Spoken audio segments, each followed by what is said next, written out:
kembali lagi bersama Kak Kundria di channel Mata Kundria. Nah, sobatku sekalian, hari ini kakak bakal ngetek video. Ini bahasnya tentang nilai persediaan akhir. Nah, di video sebelumnya kan kakak sudah menjelaskan tentang rasio gitu ya, rasio penilaian untuk menentukan nilai persediaan. Nah, video ini merupakan kelanjutan dari video sebelumnya gitu ya teman-teman. Jadi buat teman-teman yang ingin belajar tentang mengetahui nilai persediaan, alangkah baiknya teman-teman lihat video kakak sebelumnya karena ini berkelanjutan gitu ya teman-teman. Nah, di sini kakak masih pakai soal yang kemarin biar hasilnya itu nyambung gitu ya. Biar video kemarin sama yang sekarang tuh bisa nyambung gitu ya. Nah, kali ini kakak kasih judul dengan menentukan nilai persediaan akhir dengan dua metode teman-teman. Di antaranya dengan metode pendekatan retail konvensional dan dengan metode pendekatan biaya perolehan. Nah, sebelumnya kan tahap-tahap dalam menentukan nilai persediaan ini kan termasuk materi persediaan lanjutan gitu ya teman-teman. Di luar dari materi yang FIFO, LIFO, dan rata-rata bergerak sama rata-rata sederhana.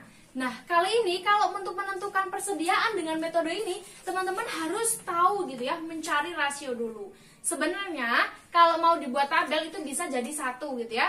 Tapi kadang itu kalau kita mendapatkan soal, kita kan ditanya cara mendapatkan rasio, terus persediaannya, nggak langsung ke persediaan.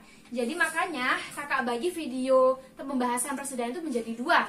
Yang pertama itu yang kemarin ngebahas tentang rasionya dulu. Jadi tolak ukur untuk menilai persediaan. Nah, sekarang masuk ke persediaan gitu ya teman-teman. Jadi soalnya kakak sesuaikan sama kayak kemarin, hanya saja kakak tambahi dengan variasi pendapatan penjualan sama retur penjualan.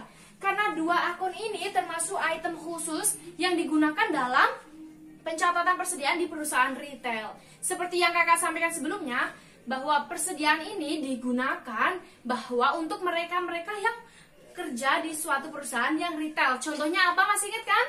Alfamart, Indomart, Carrefour, terus ada Giant dan lain sebagainya yang sejenis gitu ya teman-teman. Oke, sekarang kita langsung aja masuk ke pembahasannya. Jadi langkah pertama, kalau teman-teman sudah menentukan ini rasio konvensional, kakak tulis hasilnya yang kemarin, yang bahwa metode retail itu mendapatkan rasionya 33%. Nah, yang biaya perolehan 38%. Nah, kalau belum paham cara dapatnya dari mana, teman-teman skip dulu, mampir ke sebelumnya dan nanti kembali lagi ke sini. Tapi tenang aja teman-teman, bahwasanya walaupun kita sudah mencatat ini, nanti kalian bakal tahu alurnya. Jadi nanti tinggal dibagi aja. Nah, untuk lebih detailnya di video sebelumnya gitu ya.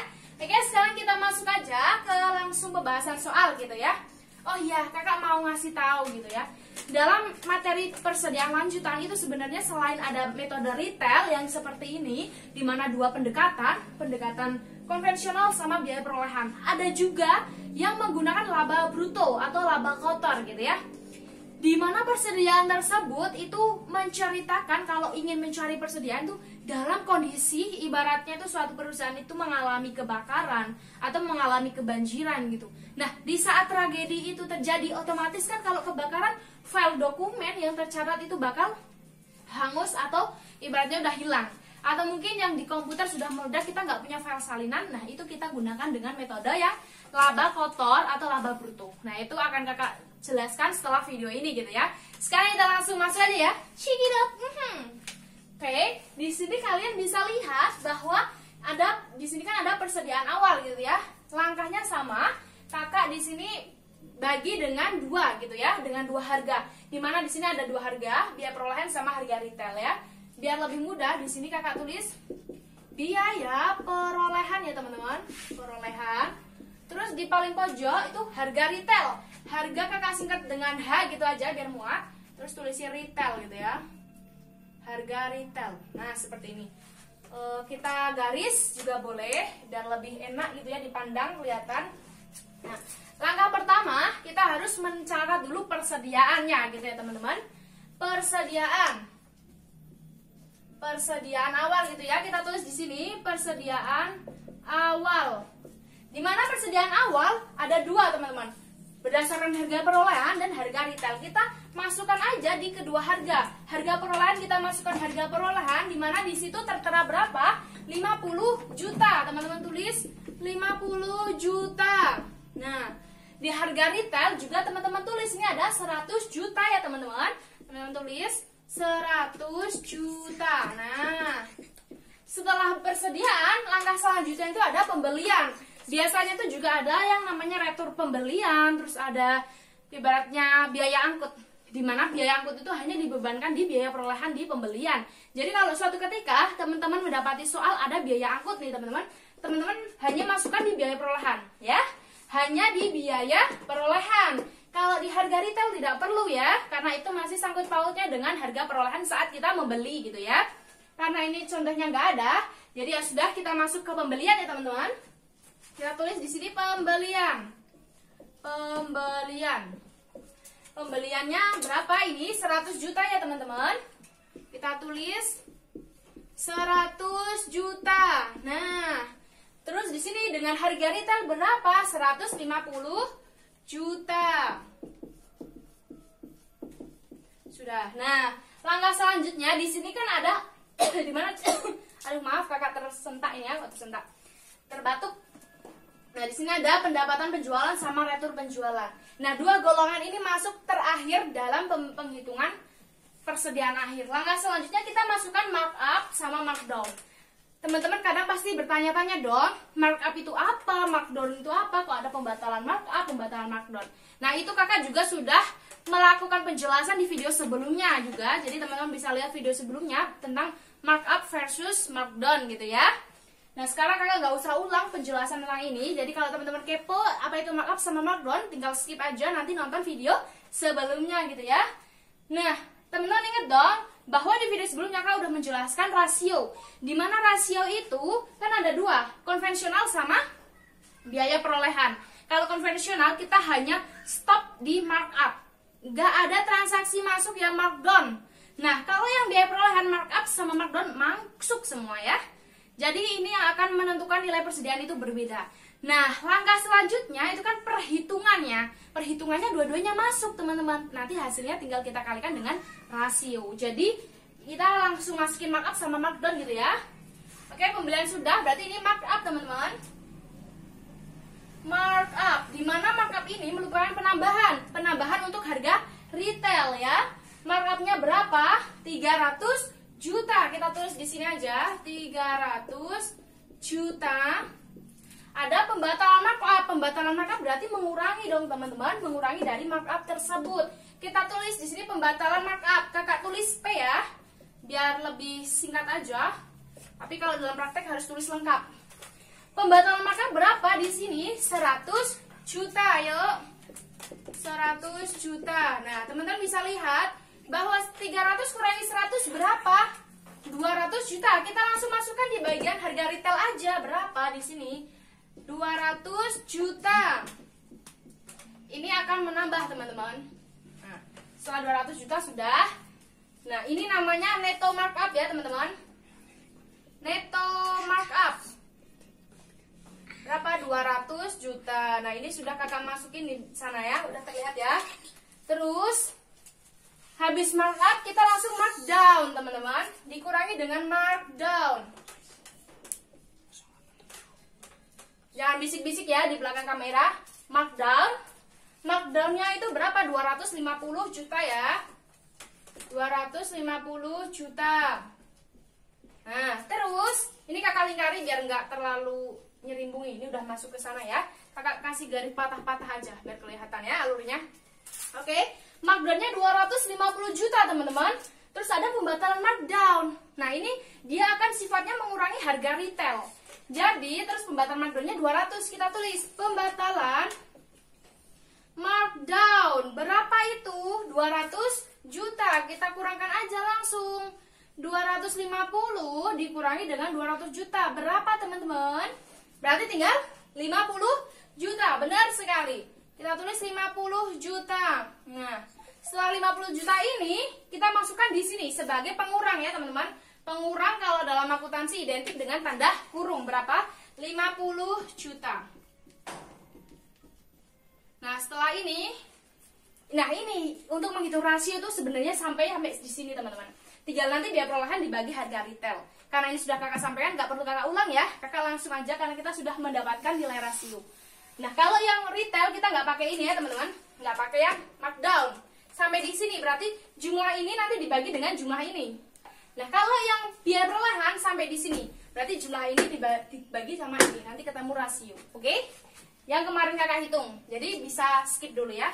Nah, selanjutnya kita langsung masuk ke soal ini. Ada pendapatan sama retur, di mana pendapatan penjualan ini nantinya juga akan mengurangi harga retail. Kenapa? Karena itu juga akan menambah gitu ya dari penerimaan kita gitu ya. Kita tulis di sini pendapatan penjualan berapa ini? 360 juta. 3 miliar ya teman-teman, 3 miliar 600 juta gitu ya. 3 miliar 600 juta. Nah, itu ada retur. Retur itu pengembalian gitu. Ibaratnya kita menjual, teman-teman. Kita menjual 3 miliar 600 juta. Terus ada retur, berarti uang itu dikembalikan gitu, kembalikan 600. Berarti ini hasilnya nanti dikurangkan gitu ya. Oke, kita langsung tulis aja. Di sini retur, kakak singkat retur. Penjualan kakak singkat penjualan 600 juta ya. 600 juta. Nah, ini kita tinggal kurangkan 3 miliar 600 juta, kurangi 600 juta berarti sisanya 3 miliar. Ya, benar sekali. Oke.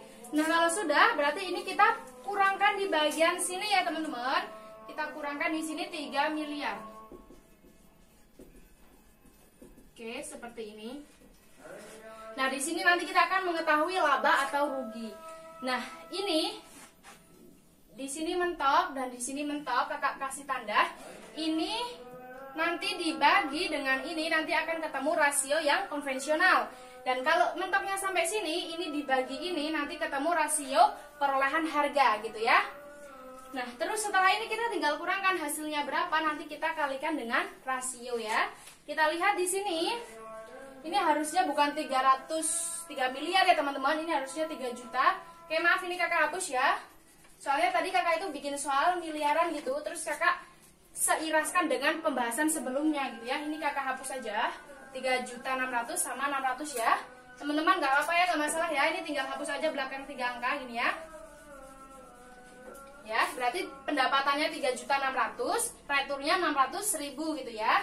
Berarti di sini 3 juta ya teman-teman. Karena tadi sebelumnya kakak tuh bikin angkanya miliaran gitu, terus yang lain sudah kakak hapus gitu, ini belum gitu ya, nggak masalah ya. Oke, sekarang kita tinggal hitung aja teman-teman.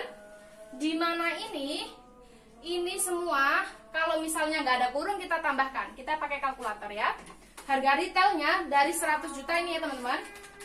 100 juta ditambahkan dengan 150 juta, terus ini dikurangi ditambah lagi dengan 200 ya teman-teman. Tambah 200. Habis itu kita kurangkan 50 sama 3 juta, berarti 53 juta ya. 53 juta. Oke, hasilnya berapa? 397 juta. Jadi teman-teman boleh sambil ngitung juga pakai kalkulator, dicek harga ini dari atas sampai bawah. Yang dikurung itu berarti dikurang, yang enggak berarti ditambah. Nah, bagian sini itu kenapa kakak tulis ini sebagai ibaratnya untuk menghitung nilai rasio. Nah, berhubung rasionya sudah dibahas, kakak langsung aja ke persediaan. Nah, sekarang kita tinggal masuk aja. Nilai persediaannya berapa itu tergantung dari rasio. Nah, hasilnya kan segini teman-teman. Ini sudah mentok segini. Ini tinggal kita kalikan dengan 33. Kalau kita ditanya metode retail konvensional, berarti kita tinggal kalikan dengan rasio dengan metode konvensional. Nah, rasio konvensional di sini tertera 33%. Ya udah, kita tinggal kalikan 33%, ya. Berapa? Ya kita hitung 397 juta dikali berapa? 30 kali 33%. Hasilnya 131 juta 10.000 ya teman-teman, bisa lihat, bisa dicek juga. Berarti di sini hasilnya 131 juta 110. Ini ya tulisannya kosong, maaf ini salah nulis. 131 juta terus 10.000 ciro ya. Ini yang metode, ini hasil dari metode retail konvensional. Nah, kalau yang dengan metode biaya perolehan berapa? Ini tinggal kita kalikan dengan rasio ini. Rasio yang retail konvensional yang udah kita hitung sebelumnya berapa? 38%. Nah, ini tinggal dikali. Berarti sama, 397 juta seperti ini kita kali dengan 38%. Hasilnya beda kan teman-teman? Udah kakak tulis aja biar kelihatan. Di sini tertera 150 juta 860 ribu. Nah, teman-teman bisa lihat ini kakak tulis miring, berhubung ini papannya juga kurang lebar gitu ya. Intinya seperti ini. Nah, yang menghitung nilai persediaan itu patokannya di rasio dulu. Jadi teman-teman nanti mencari nilai rasionya itu berapa gitu ya. Setelah udah ketemu baru hasilnya penghitungannya di persediaan itu markup sama markdown tetap masuk. Markdown itu nggak masuk kalau dia pas penghitung rasio. Kalau untuk menghitung persediaan di akhir dia masuk dulu gitu ya. Setelah masuk, setelah ini sudah ketemu ini ya teman-teman, baru teman-teman kalikan dengan rasionya. Rasionya sesuaikan dengan pertanyaan. Yang kemarin kita hitung konvensional kita dapat 33%. Yang biaya perolehan kita dapat 38%. Nah, kita kalikan aja. Nah, di sini kalian bisa lihat ada perbedaan bahwa dengan metode biaya perolehan itu lebih tinggi hasilnya. Kenapa? Karena markdown-nya itu tidak ikut gitu ya, tidak ikut di dalam pencatatan. Yang ini maksud kakak itu yang konvensional gitu ya. Oke, terima kasih teman-teman. Jadi pembahasan untuk menentukan nilai persediaan itu seperti yang barusan kakak sampaikan. Misalnya ada kekurangan, maksudnya itu misalnya ada kekurangan dalam hasil ini, teman-teman bisa komentar gitu kan, atau teman-teman hitung dari kalkulator, kak kok hasilnya beda, boleh banget kalian tulis di komentar. Jadi nanti biar kakak lebih kita bisa bikin video lagi gitu ya. Oke, terima kasih teman-teman. Intinya tetap semangat ya.